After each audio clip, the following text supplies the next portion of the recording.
cleaning up the inside of the Buddha statue actually went really quick. It only took me a couple of seconds here just to kind of clean things up. All I did is I just tapped my close square bracket key a few times, of course still on the brush tool, and just took out massive chunks of the black that was in there. And then I zoomed in a little closer and did some of the detail work. So hopefully all good. Now here's the cool part. Now that we've adjusted the alpha channel, this is all on the alpha channel, right? The cool thing is that we also edited the saved selection, because don't forget the selection is coming off of the alpha channel. So whatever happens on this Buddha alpha channel is going to happen whenever I reload the selection, right? Let me show you what I'm talking about. I'm going to hit the V key on my keyboard. Inside the channels palette, I'm going to click on the first channel, this composite channel there, and that takes me all the way back to where you and I started. And then I'll go back to the select menu, back down to load selection, and then of course I'm going to load in my Buddha selection. I'll click on OK, and there we are. I'm going to zoom in here for you so you can see this here. A perfect Buddha selection. Well, as perfect as I can make it anyway. So there's no marching ants on the inside of the statue. I have a nice selection all the way around the outside of this fella, which is great.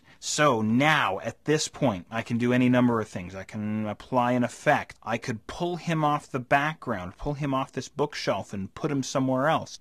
Combine them with some elements from some other photos if I want, or run some color correction, or really whatever I want, right? So again, it's really about getting perfect selections here inside Photoshop. And I think using the quick mask mode inside Photoshop, and then of course saving your selections and refining them via the channels palette, via alpha channels, is definitely a way to go. So there you go. Now there's lots more to talk about in terms of working with masks and refining selections here in Photoshop. So let's keep going.